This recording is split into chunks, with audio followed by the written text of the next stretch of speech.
I'm your host, John Cavendish, and welcome to Season 5 of the Amazon Strategist Show, the show that's all strategy with no hacks, no silver bullets, or no magic pills, just real practical strategies to grow your Amazon business. Today, I am joined by none other than Elizabeth Greene, co-founder of Junglr, helping Amazon sellers cut through the noise and building brands that scale past 8 figures.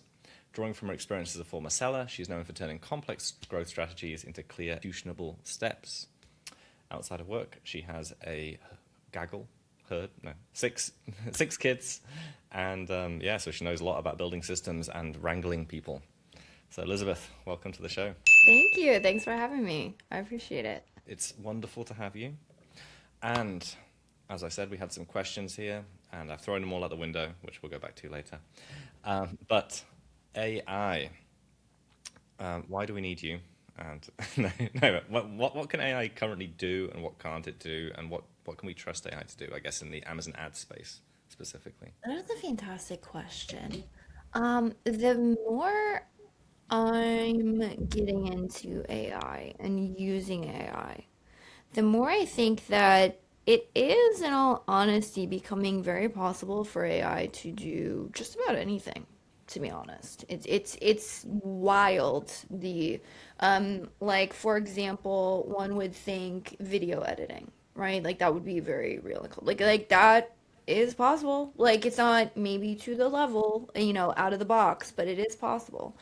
The thing that I feel though, that as amazing as AI is and how it's developing at such an increasingly rapid rate, my personal opinion is that most people are trying to use AI like we have achieved singularity. So what does that mean?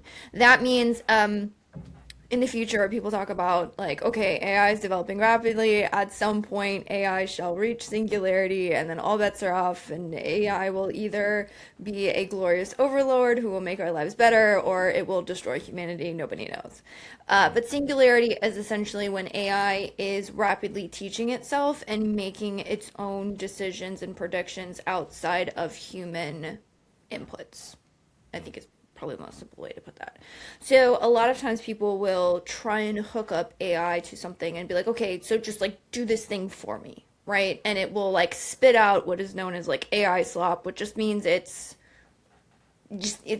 gonna just give you something that it thinks is good. And most times if you are an expertise in if you have expertise in a certain domain, you'll look at it and be like, yeah, no, that's horrible. I would never apply that. I would never use that. I would never do that. And so I think that's where a lot of people are attempting to use AI, be like, hey, take over my life, do these things for me, please. Because you've heard other people say, like, oh my God, Claude Code is insane. I'm using, have you heard of OpenClaw? Or are you using, like, I mean, there's crazy ones out there. Some people are using like here AI harnesses and skills and all this stuff, and you're like, like what is this? Like somebody's showing you this insane like dashboard or something that it's like I built this overnight and it's amazing. I've had those moments myself. I've just vibe coded. Lovable is a great one where you could just like vibe code apps and stuff, and it's pretty well positioned for that. If you want to use it pretty extensively, it can get kind of expensive. But like, I was able to vibe code an app that somebody was like, "Oh my gosh, this is insane!" And we actually used it to audit brands, and it's like I can immediately within 3 minutes diagnose what's wrong with your ads because I have this tool. Well, how could I build that overnight? Because I built a smaller version of that multiple times within a spreadsheet. So because I knew which data points it needed to look at, I knew how it needed to calculate things, I knew what would be a helpful way to display those things because I'd already thought through all of those things. It came to life very, very quickly and in a way that I probably could not have fully imagined it. And the AI came up with things that were like, oh wow, that's a fantastic way to display that. But because I was like inputting my knowledge and expertise and sort of directing it, and then it took that knowledge and expertise and sort of expanded it in ways that were quite helpful. But sometimes it expands in ways that are like not helpful.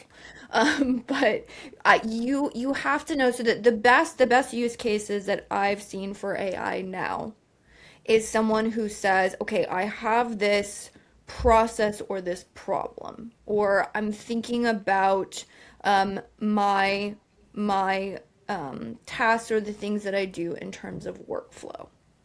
So I have to go and get this piece of information. I look at it coupled with this piece of information. I do some data cleaning. I do some analysis. And then I will come up with either some insights, a report, reformulate, whatever the case may be. That's where AI really shines. But you have to know what good looks like yourself. As of right now, I would not go through and try and make AI applicable to an area that I don't feel confident. Like an example would be, could I probably get AI to do a pretty decent job with listing SEO? Mm. Probably. Yeah. I am not an expert on listing SEO personally. I have people on the team who are great, but like I'm not going to know what words you should not look up. Okay, so Amazon has their guidelines, but maybe through years of just understanding or seeing algorithm shifts, you know that if a title is put in a certain way, or you have a certain thing in which you put into the description of bullet points, that it applies better, or you have so many back end keywords and you've had some understanding of, hey, you can or cannot add this.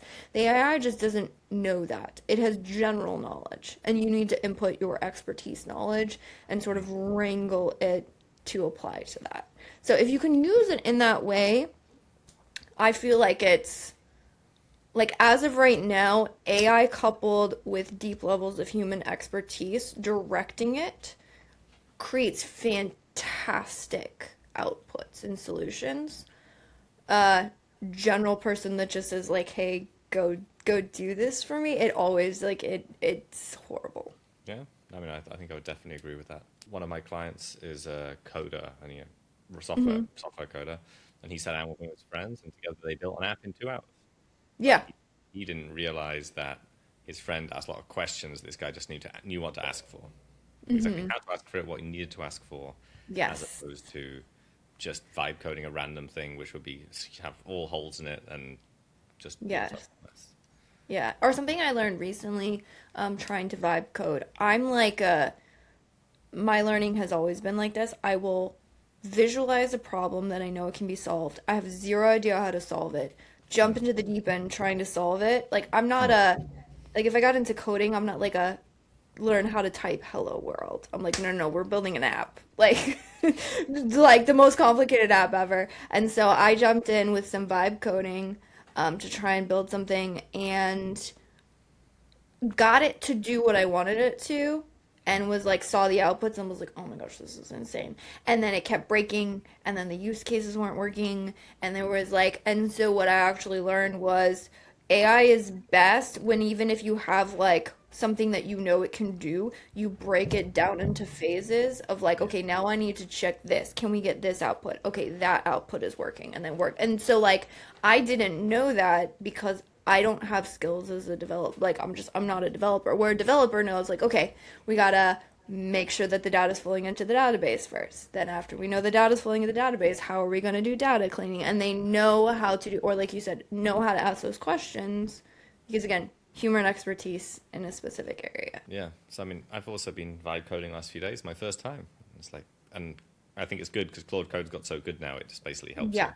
But I create a specification first, then just drop that into the coding side, and it just started building it. And I was like, wow, 20 minutes later, I have a version 1 of the app, Yes. which is absolutely crazy. But yeah, I think exactly what you said, having systems you built in the past, whether it's in spreadsheet or written or Hmm. SOPs, and just dumping them all into one chat, being like, use this, has Yeah. been so phenomenal. Like Yes. the amount it can come away with and how quickly it produces what I want, especially when I speak to it afterwards and coach it just by Yes. speaking, because I'm terrible at writing anyway. Like, it's amazing. I love Yeah. it. I'm looking forward to getting replaced. Eventually, I'll just be like a tube in my, no, a graphic thing. But I'll just be fed with tubes everywhere. Well, things come out, as in like AI stuff comes out, and it's going to be awesome. Yeah, well, we shall see. We shall see. But also, I'm going to keep my body healthy, so we need some kind of AI to stimulate and work me out as well. AI pickleball. So, cool. All right. So AI, yes, currently as tools, not necessarily just please make me more money and more money comes out the other side. It's not there yet. And I Not think that will be a short inflection point that if we can ride, we can make loads of money. But it's And then probably only everybody for a will few use minutes. it, and Well, it's then only for it a few becomes, minutes, isn't it, at the point just before sentience or yeah, the singularity comes, and the whole world turns from slop to slop, and in between the slop there'll be lots of money. Let's collect the money. yeah. Cool, good. So back onto real ads then. Real ads that's making money at the moment. What's working at the moment to scale ads and ad spend? Yeah. There's a lot of talk about Rufus or other, like AI search engine tools. Search is still where it's at, and so making sure that you rank well in search is still where it's at, and there's still an impact of Amazon advertising on ranking. So a lot of the core things are still there. My sort of thought process is like up until like the Amazon shopper is conditioned to search through AI or to search through Rufus, you're not like we're not gonna do away with search until the shopper behavior changes.